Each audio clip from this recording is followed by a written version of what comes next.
Welcome to Kings River Life's Mystery Rats Maze podcast, where we share with you mystery short stories and first chapters of mystery novels read by local actors. This episode features an excerpt specially adapted for this podcast by Cleo Coyle from her novel, The Ghost and Mrs. McClure, book number 1 of the Haunted Bookshop Mysteries, published in 2004 by Berkley, an imprint of Penguin Random House. It's being read by local actor Max Debbas.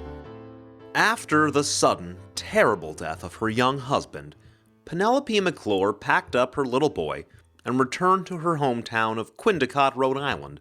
Her Aunt Sadie welcomed her with open arms as a partner in running the family's bookshop, and Penelope went right to work refurbishing the old place. She was grateful to be busy, but deep inside her sense of loss was profound, and she began to hear the whisper of a gruff male voice. At first, Pen brushed it off and prayed she wasn't losing her grip on reality. Weaned on her late father's collection of hard-boiled detective novels, she could easily imagine the rough face and imposing figure of the New York private eye who was shot dead on these premises long before she was born. A post-mortem post. If there was a hell, Jack Shepherd was in it. Or else the universe was playing the cosmic joke of the century. Why else would it doom a guy like him to a place like this? In life, Jack's blood had pulsed to the rhythm of the city's streets, the smoky dice joints and swingin' suds clubs, the back alleys and flop houses. He even got to know the uptown joints, doing swing shifts as a bodyguard for cliff dwellers, those high-rise society types. Believe it or don't, every third dame would get all hopped up and invite him back to her posh Park Avenue nest. What do you say, big guy? Be my 60-minute man? Why couldn't eternity be a joint like that? Instead, he got lead poisoning in the godforsaken sticks, eternity in Cornpone Alley. Now the only excitement Jack ever got was scaring the crap out of small-town operators witless enough to invade his cave. At times, whole years would go by with blessed peace and quiet. When human activity was sparse, he could get some true rest, settling into a sweet, forgetful limbo akin to passing out after a bender. He'd been in exactly that state when the damn construction started. Hammering, sanding, painting, sawing. A nerve-wracking racket in the lousy bookshop where somebody had punched his last ticket. Sure, Jack had played pranks on the construction crew, making them think work tools had disappeared, sending energy surges through the electrical wiring. But they'd finished anyway. Then that buggy dame had started in with the folding chairs. He'd watched her arrange them one by one. Unfold the chair, place the chair, adjust the chair, make a row, adjust the row, make another row. If he'd been alive, Jack would have beat his own head against the stone wall until he blacked himself out. Instead, he'd made every chair appear turned on its head. He had to give the broad credit, though. She hadn't screamed, no, hadn't even made a peep. Just hightailed it out of there, returning within minutes to see everything set right again. Her name was Penelope McClure, and he had to admit, she showed more moxie than a lot of the grown men he'd pranked over the years. Not a bad looker either. Had a nice face and soft voice.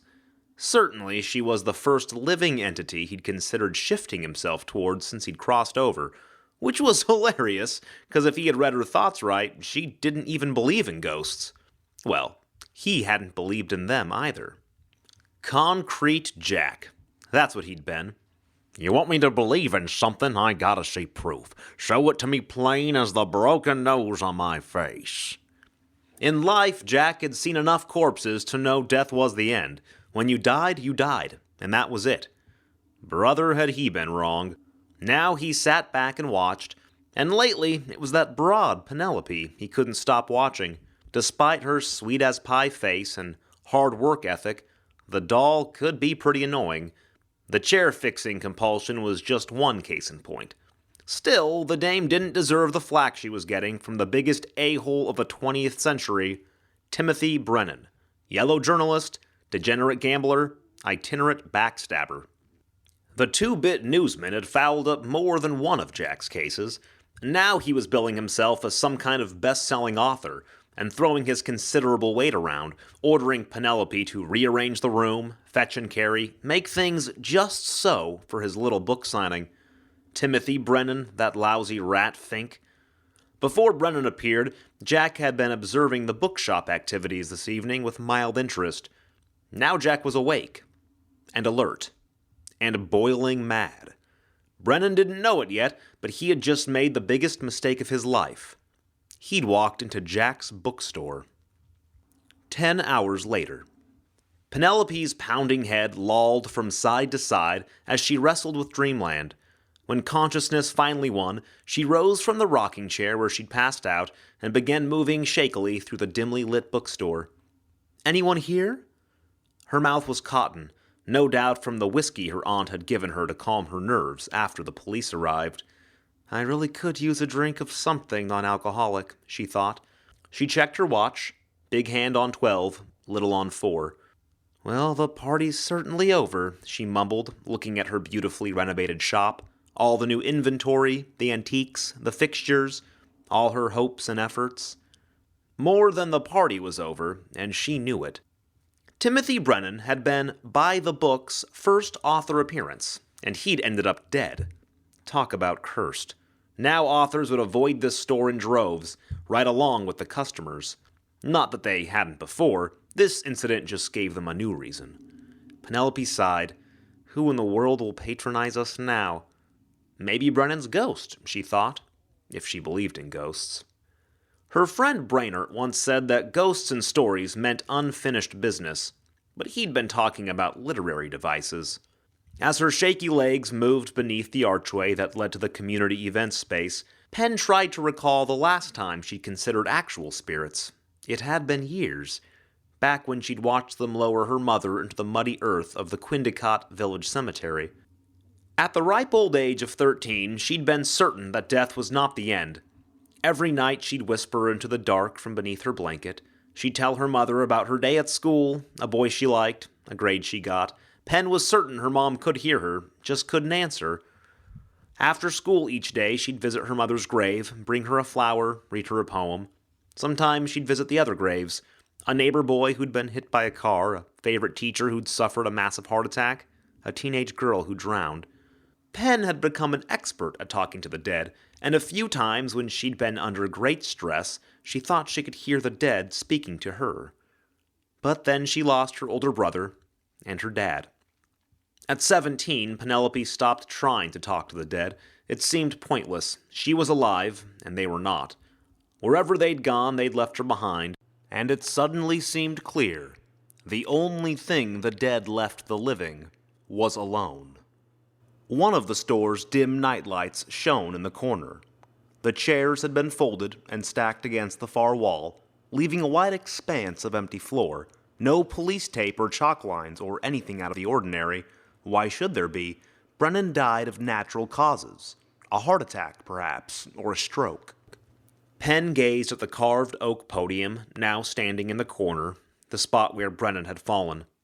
A doctor in the audience had performed CPR on the author for 10 minutes before the paramedics arrived to pronounce him done for. There would be no ghost. When you're dead, that's all there is to it, she mumbled. Oh yeah? Who says? Penn froze.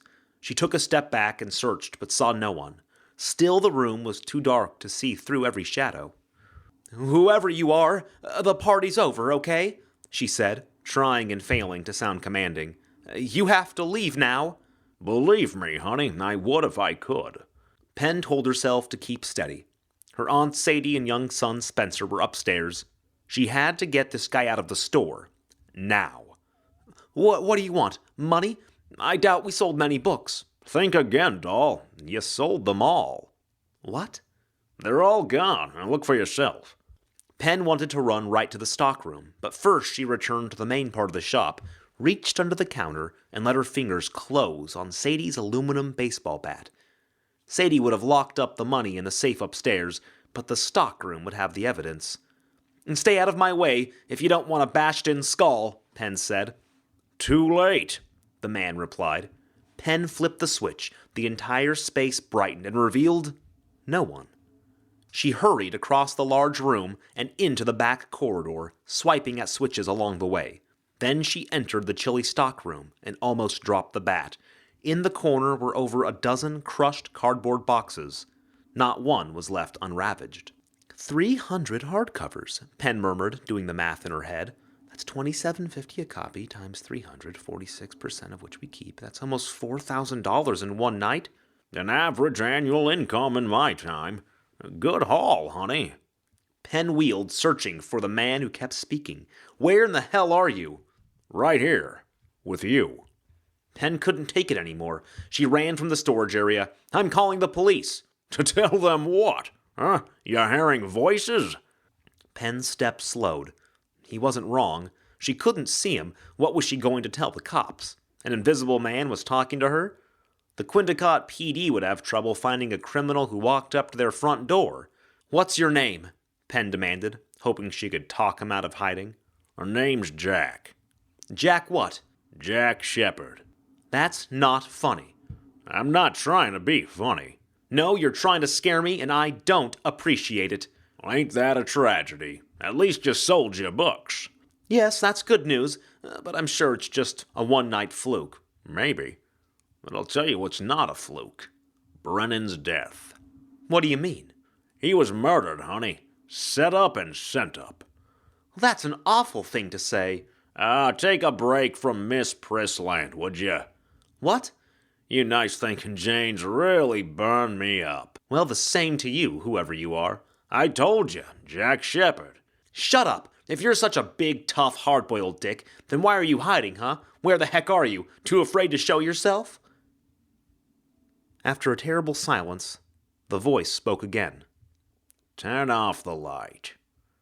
Oh, shit, she thought. Deep male laughter filled her head. Thought you didn't use such language. How could you hear that? I didn't say it. Baby, I don't know how I can hear your thoughts, I just can. So, you want to see me? Turn off the lights. This was just someone from the book signing party, Penn told herself. Someone playing a game. She moved toward the exit, where she could dash away quickly if she didn't like what she saw. Then she positioned the bat in a defensive position and flipped the main switch. The dim nightlight in the corner was the only illumination. That and the silver streaks from the streetlights beyond the big front window. Bat at the ready, Penelope scanned the room. And then she saw it. A shadow on the wall. A fedora on a square-jawed profile, broad-suited shoulders tapering down to a narrow waist. Whoever he was, he had obviously read the newspaper ads and come in the costume of Timothy Brennan's internationally famous character, Detective Jack Shield, a larger-than-life figure based on the case files of the real PI, Jack Shepherd. Suddenly the shadow on the wall moved, and Penn gripped the bat tighter. She saw the figure's arm come up. One finger pushed at the brim of his fedora, tilting it back on his head. Then he folded his arms over his broad chest. It was a confident gesture, masculine and sure. I'm Jack Shepherd, Mrs. McClure. Or to be absolutely precise, and you like precision, don't you? I'm his ghost. Penn saw the shadow move off the wall, watched as it became 3 dimensions, and stepped like a dark figure through an invisible archway and into the room. Outside, headlights from a passing car shot shafts of silver through the window, and in the briefest moment of illumination, she glimpsed his visage plain as day. The sunken cheeks, the craggy skin, the crooked nose, the iron jaw, and the 1-inch scar in the shape of a dagger slashing across the flat, square chin. Whoever he was, he held the same relentlessly masculine features of the man whose grimacing photo graced every one of Timothy Brennan's books. You can't be Jack Shepherd. You can't be. He's dead. Now you're getting it. Penelope's bat dropped to the floor. 2 seconds later, so did she.